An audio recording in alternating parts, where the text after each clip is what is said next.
शुभ रात्रि sleep stories में आपका स्वागत है। आज की कहानी है मासूमियत। उस दिन जोरों की बारिश हुई, इतनी अच्छी कि किसानों के चेहरे खिलखिला उठे थे। नदी नाले सब कलकल करते हुए वातावरण को आनंदमय बना रहे थे। हल्की ठंडी पुरवैया भी अंदर के बचपन को कुरेद कर बाहर निकालने को उत्सुक थी। एक तरफ काले मेघा मैमंद गज की तरह चिंगाड़ रहे थे, तो दूसरी तरफ पीले मेघा टर टर की रट लगाए यूं प्रतीत हो रहे थे मानो सरसों के फूल सावन में हवा से बात कर रहे हों। दोपहर ढल चुकी थी, बारिश भी थम चुकी थी, आसमान भी थोड़ा साफ हो चुका था। दिन भर घर में कैद जैसे हम इसी पल का इंतजार कर रहे थे। दूर कहीं से गाजो बाजो की ध्वनि आ रही थी। नन्हे कदमों में मानो नई स्फूर्ति सी आ गई हो। अविलंब ही मैंने ध्वनि की दिशा में दौड़ लगा दी। मौसम में नमी थी जो फुहारों के रूप में चेहरे पर महसूस हो रही थी। हर तरफ पानी ही पानी। थोड़ी ही समय में गांव के पुराने बगीचे में आ पहुंचा, जहां से वो ध्वनि आ रही थी। बगीचे में एक पुराना व विशाल वट वृक्ष था जो सैकड़ों जीवों का घर भी था। उसकी छाया इतनी शीतल थी कि ग्रीष्मकालीन धूप में जब कोई किसान अपने काम से उधर की ओर से जाता तो वृक्ष की छांव में सुस्ताकर वह अपनी थकान को भूलकर संतृप्त हो जाता। उसी पेड़ के नीचे कुलदेवी का पुरातन मंदिर भी था, जिसमें गांव वालों की अटूट श्रद्धा थी। कोई भी शुभ काम बिना उनके आशीर्वाद लिए संपन्न नहीं होता था। आज उस मंदिर पर चहलकदमी कुछ ज्यादा ही थी। लोग रंग बिरंगे कपड़ों में उल्लासमय मुद्रा में नगाड़ों पर थिरक रहे थे। उनके कपड़े कीचड़ के छींटों के साथ अत्यधिक श्रृंगारित लग रहे थे। वहां एक बारात का विवाह के लिए विदा किया जाना था। वो सभी लोग कुलदेवी के आशीर्वाद के लिए एकत्रित हुए थे। कुछ लोग मोटर पर सवार थे तो कुछ नीचे अपनी साज सज्जा में व्यस्त थे। हर कोई सुंदर दिखने में व्यस्त था। बच्चे इस प्रक्रिया में लुटाई जाने वाली टॉफियों और खिलौनों के लिए एकत्रित थे। मैं भी उनके झुंड में शामिल हो गया। खिलौनों, टॉफियों और पैसों की जैसी बारिश हो रही थी। सभी बच्चों के चेहरे पर ऐसी खुशी दिख रही थी जैसे उन्हें कोई गड़ा खजाना मिल गया हो। मैंने भी लूट के कई असफल प्रयास किए, पर क्या मैं हतोत्साहित था? नहीं, बिल्कुल भी नहीं। असफलता से भरे माहौल में मेरी नजर एक टॉफी पर पड़ी,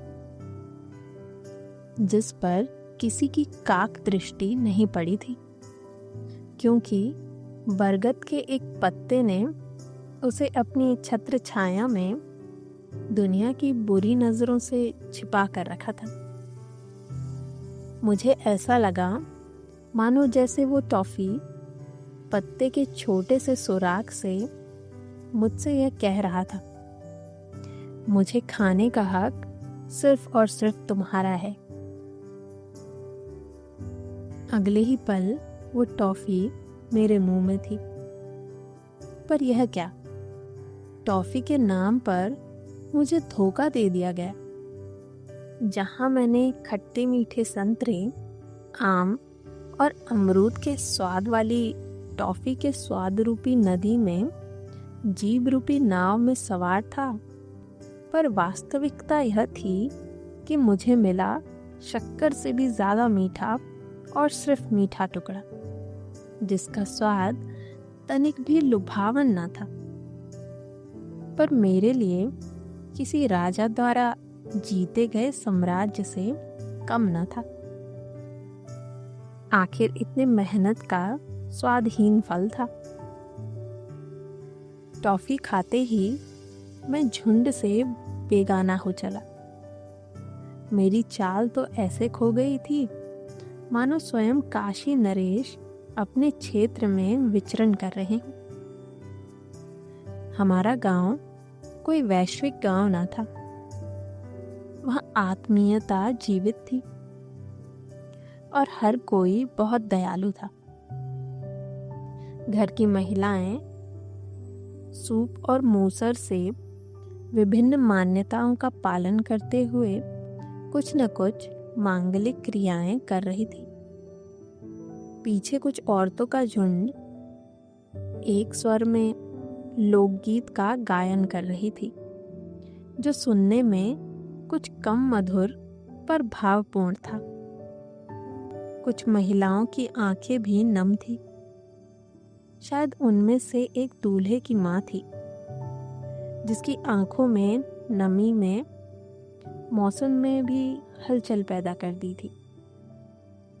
उस माँ को जैसे यकीन ही नहीं हो रहा था कि कल तक जो बेटा इस मंदिर पर दूसरों की शादियों में टॉफियाँ और खिलौने लूटा करता था, आज उसी की शादी है। बड़े बुजुर्ग लोग खराब मौसम को देखते हुए कुछ ज्यादा ही जल्दी में थे। उतावलवश परिवार के मुखिया बारात को शीघ्र अतिशीघ्र प्रस्थान करने के लिए दबाव बना रहे थे।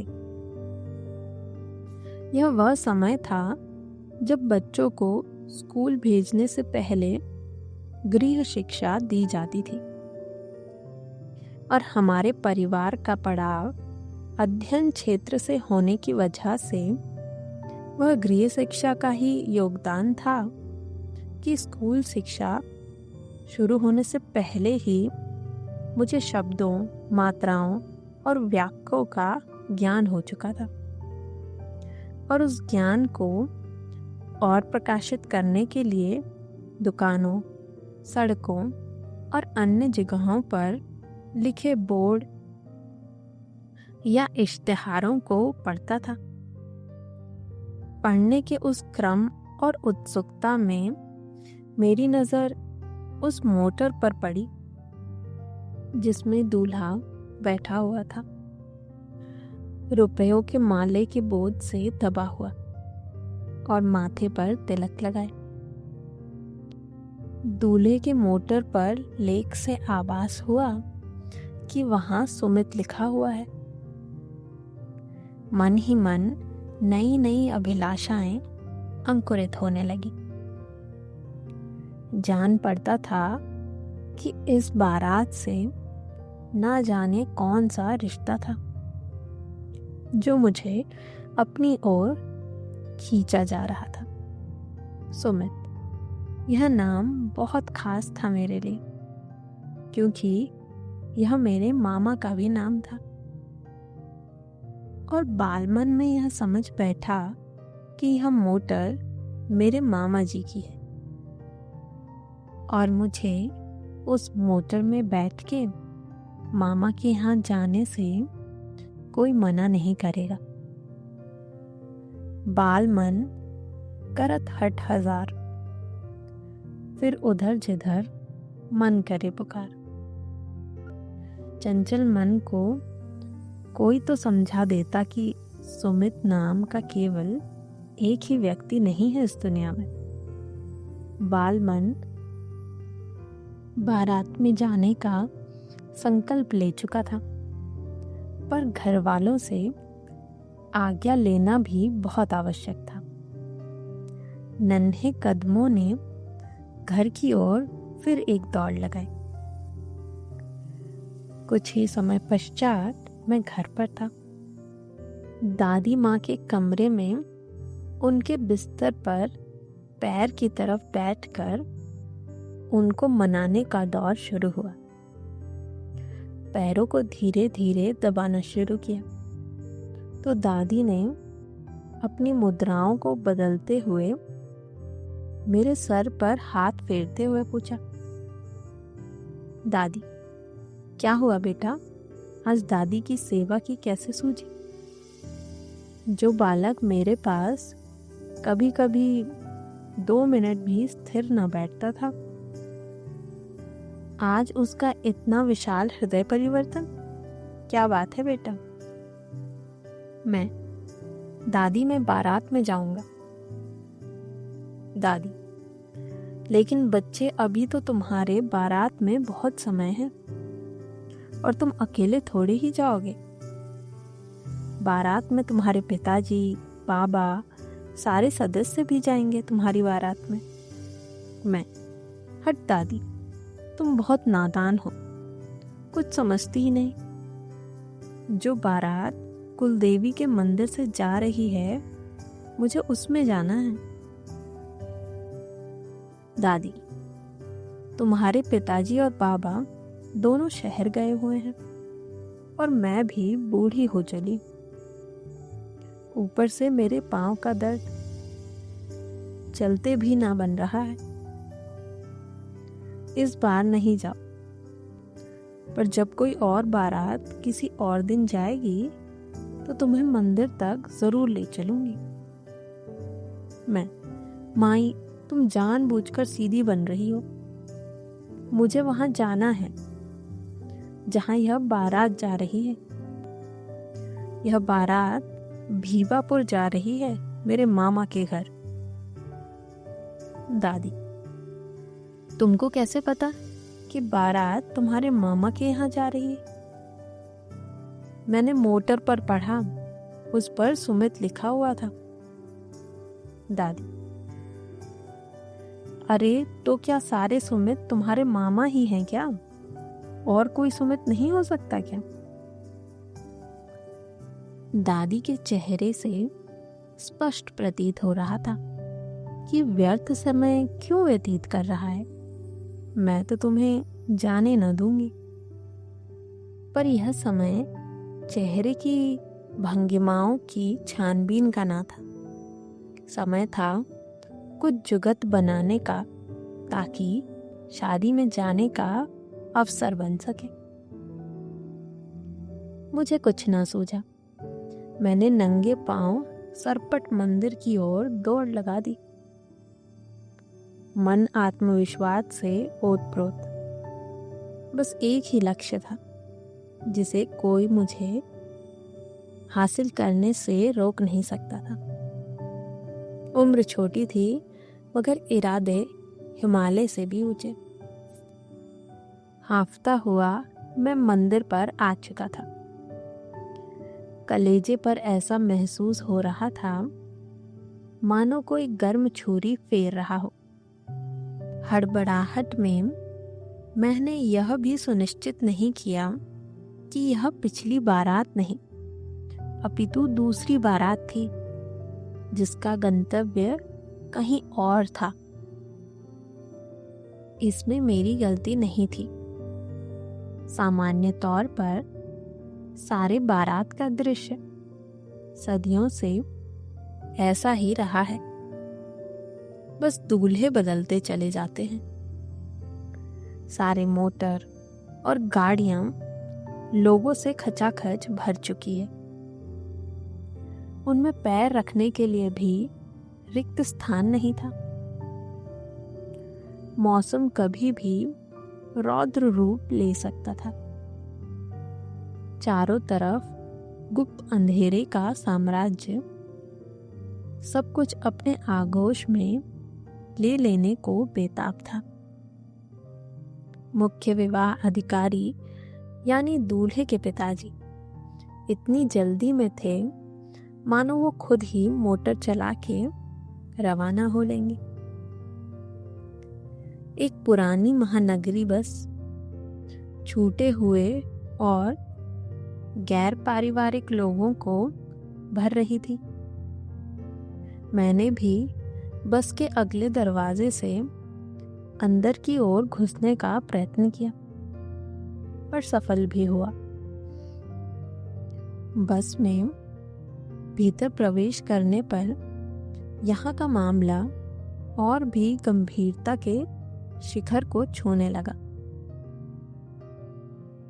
अगर सरसों के दानों को ऊपर से फेंका गया तो शायद कोई दाना जमीन पर ना गिरता, इतनी भीड़ थी अंदर। खैर, मेरे अटल इरादों के आगे परिस्थितियों ने हार मान ली और मैं बस में सबसे पीछे के भाग में आ पहुंचा।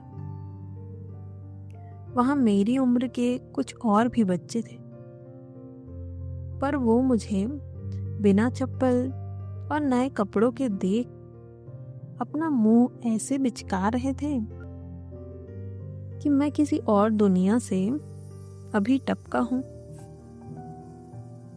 खैर, मौसम को देखते हुए बस को फौरन रवाना किया गया। मन में खुशी थी कि अब तो मैं मामा के यहाँ पहुंच ही जाऊंगा, और विश्वास बिल्कुल निश्चल। बस चलती जा रही थी। बड़े बुजुर्ग आपस में विभिन्न विषयों पर चर्चा कर रहे थे। कोई मौसम की भविष्यवाणी कर रहा था तो कोई खाने के स्वादिष्ट व्यंजनों की आस कर रहा था।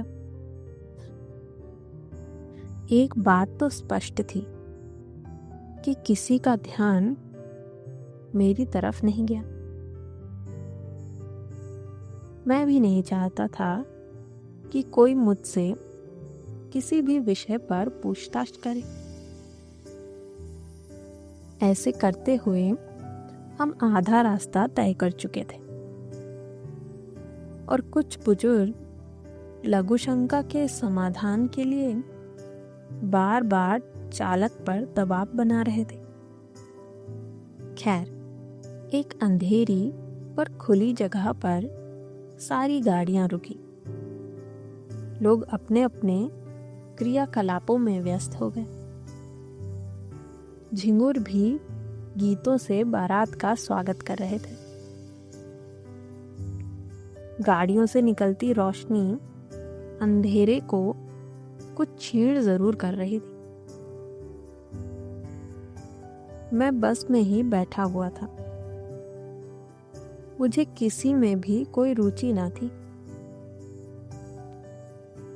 इस बीच किसी बुजुर्ग की नजर मेरे बदहाल अवस्था पर पड़ी और अगले ही पल उसने मेरे उपस्थित होने पर प्रश्न कर दिया, यह किसका बच्चा है और किसके साथ है? वहां उपस्थित लोगों ने मेरा साथ ठुकरा दिया। लोग अपनी अपनी राय मुझे लेके बनाने लगे। कोई मुझे अनाथ और बारात में खाने का लालची बता रहा था, तो कोई मुझे बिना विनम्रता आ जाने के लिए दोषारोपण कर रहा था। एक बुजुर्ग जो थोड़े शांत प्रवृत्ति के थे, उन्होंने मुझसे कहा, बेटा, दूल्हे की गाड़ी में जगह है, तुम जाओ, उसकी गाड़ी में बैठ जाओ।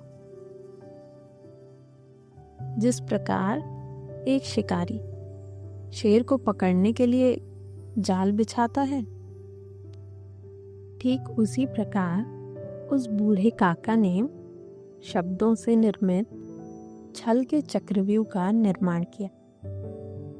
मैं भी उनकी बातों के तीर से घायल हुआ। माहौल में थोड़ा परिवर्तन की आस लिए गाड़ी से उतर गया। मैं भारी मन लिए धीरे धीरे दूल्हे की गाड़ी की तरफ बढ़ा। बाहर इक्का दुक्का लोग ही दिख रहे थे और वो भी गाड़ियों में चढ़ने के लिए बिल्कुल तैयार थे। मैं कुछ ही दूर चला होऊंगा कि एक एक करके सारी गाड़ियां शुरू होने की आवाज आने लगी। कितना बड़ा धोखा हुआ मेरे साथ। ऐसी बात थी तो मुझे कुछ ना देते खाने को, मैं भूखा ही मामा के यहाँ चला जाता। कहीं मैं इतनी रात को यहीं इस वीराने में ना छूट जाऊं। ऐसे ख्यालों ने मेरे मन पर घाव करना शुरू कर दिया। यह वक्त शोक और डर का ना था। जय बजरंगबली, इतना कहते ही मैंने पूरी शक्ति के साथ जोर की दौड़ लगाई और दूल्हे की गाड़ी के पास ही जाके रोका। मैंने करुण स्वर में दूल्हे से कहा, मुझे भी अंदर आना है। दूल्हे ने मुझे ऐसे घूर कर देखा जैसे चूहे को भूखी बिल्ली देखती है। उसका चेहरा देखते ही मैं समझ गया कि उसका उत्तर ना ही होगा। दूल्हे के आगे की गाड़ियां चलने लगी थी। ज्यों-ज्यों गाड़ियां गतिमान हो रही थी, त्यों-त्यों मेरे हृदय की गति भी बढ़ती जा रही थी। बुरे ख्यालों ने जैसे जकड़न सी पैदा कर दी मेरे नाजुक मन में। दूल्हे से निराश होकर मैं पीछे खड़ी बस की ओर भागा, जो चलने के लिए बिल्कुल तैयार थी। मेरे उसके पास पहुंचते पहुंचते बस भी गतिमान हो चुकी थी। मुझे लगा कि सारा प्रयास व्यर्थ हो गया। अब मैं इस बस को कभी पकड़ नहीं पाऊंगा। बस धीरे धीरे मेरे सामने से जाने लगी। मैंने बस के अगले दरवाजे को पकड़ने की कोशिश की, पर ढीली पकड़ होने के कारण वह मेरे हाथ से ही छूट गया। उसी वक्त मुझे अपने बाजुओं पर किसी मजबूत पकड़ का एहसास हुआ। किसी ने दौड़ते हुए मुझे बस में चढ़ा दिया। सब कुछ इतनी जल्दी हो गया कि मैं उस व्यक्ति को देख भी ना सका। शायद वह सर्वशक्तिमान स्वयं ईश्वर ही थे, वरना इतनी रात को इस बीहड़ में कोई कैसे मेरी स्थिति का सही आकलन करते हुए मुझे अपना कृपा पात्र बनाता। बस में पीछे अपनी सीट पर जाते हुए लोग मुझसे ऐसे देख रहे थे जैसे वह कह रहे हों कि मैं नीचे ही छूट गया होता तो अच्छा होता। थोड़ी देर चलने के बाद बारात अपने गंतव्य तक पहुंच चुकी थी। बारात का जोरदार स्वागत किया गया। मेरे मन में अटूट विश्वास था कि मैं भीवापुर में ही हूँ और मेरी किस्मत का खेल देखिए कि सचमुच बारात भीवापुर में ही थी। इस बात की पुष्टि वहां मौजूद उपस्थित कुछ एक चेहरों ने किया था, जिनका उठना बैठना मेरे ननिहाल में था। उन चेहरों में से एक चेहरा मेरे ननिहाल में बर्तन धोने वाली लड़की नीता का भी था, जिसको मैं बहुत अच्छे से पहचानता था। इतने लोगों की भीड़ में भी मैंने उसे पहचान लिया। जो बारात देखने आई थी। मैं तुरंत उसके पास जाकर मुझे अपने ननिहाल ले जाने की विनती करने लगा। उसने मेरी विनती स्वीकार कर ली और मुझे लेकर मेरे वास्तविक गंतव्य की ओर चल पड़ी। ननिहाल पहुंचा तो आधी रात हो चुकी थी। घर के बाहर पालतू कुत्ते मोती ने भौंकना शुरू कर दिया। मोती मोती मैं हूं। मोती मेरा बहुत ही अच्छा मित्र था। मोती ने मेरी गंध ली और भौंकना बंद कर दिया, लेकिन उसके भौंक से सभी लोग जाग चुके थे। नाना की चारपाई बरामदे में लगी थी। मैं तुरंत उनके पास जा पहुंचा। नाना भी आधी नींद में मुझे पहचानने की कोशिश कर रहे थे, पर उम्र के उस पड़ाव पर भी मुझे उन्हें पहचानने में देर नहीं लगी। अपनी मच्छरदानी को हटाते हुए मेरे माथे पर हाथ फेरते हुए बोले, अरे बच्चा, इतनी रात को, वो भी अकेले? मैंने बोला, बारात में यहाँ आया था तो सोचा आपसे भी मिलता चलूं। सच कहूं तो बारात की फिक्र मुझे तनिक भी ना थी। नहीं तो इतने स्वादिष्ट पकवान छोड़कर भूखे भला कौन आता। मन में खुशी के ज्वार पक रहे थे। आखिर मैं भीवापुर आ गया था। घर के सारे सदस्य जाग चुके थे और मुझे घेर कर कुशल क्षेम कर रहे थे। आधी रात को मेरे भोजन का प्रबंध किया गया। भोजन ग्रहण करने के पश्चात मैं भी नाना के बगल में सो गया। घर से इतनी दूर, सारी चिंताओं से मुक्त।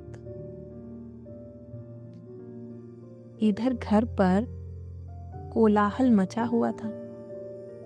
लोग मुझे लेके तनाव में थे।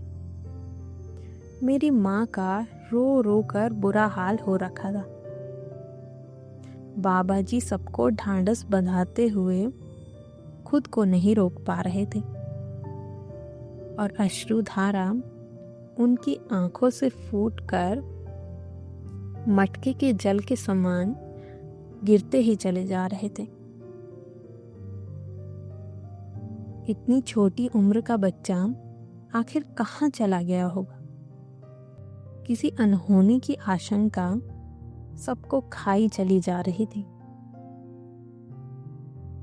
शाम को जब पिताजी आए और उन्हें इस बात का पता चला तो वो मूर्छित अवस्था में चले गए। शोक में डूबे हुए, निराश पर हिम्मत से परिपूर्ण। वो इतनी जल्दी हार मान लेने वालों में से नहीं थे। आस पड़ोस पूरा गांव छान मारा, पर मेरा कुछ पता न चला। दादी ने पापा से शाम के बीच मेरी और दादी की वार्तालाप का जिक्र किया और मेरे भीवापुर जाने की जिद का वर्णन किया। पड़ोस में एक बारात भीवापुर ही गई थी। पिताजी ने तुरंत अपनी स्कूटर निकाली और भीवापुर जाने के लिए तैयार हो गए। स्कूटर को टेढ़ा किया और स्टार्ट कर यूं ही आगे बढ़े, स्कूटर डगमगाने लगा। स्कूटर पंचर हो चुका था। किसी ने सही ही कहा है कि सारी विपत्तियां एक साथ ही आती हैं। पिताजी परेशान हो उठे। वो स्कूटर ही उनकी आखिरी आस थी। वो स्कूटर सही होने तक रुक नहीं सकते थे। वो मेरे महान पिता थे, जो अपने पितृ कर्तव्य के निर्वहन के लिए किसी भी समस्या से जूझने के लिए तैयार थे। पिताजी दूर गांव के अपने पुराने मित्र के यहाँ गए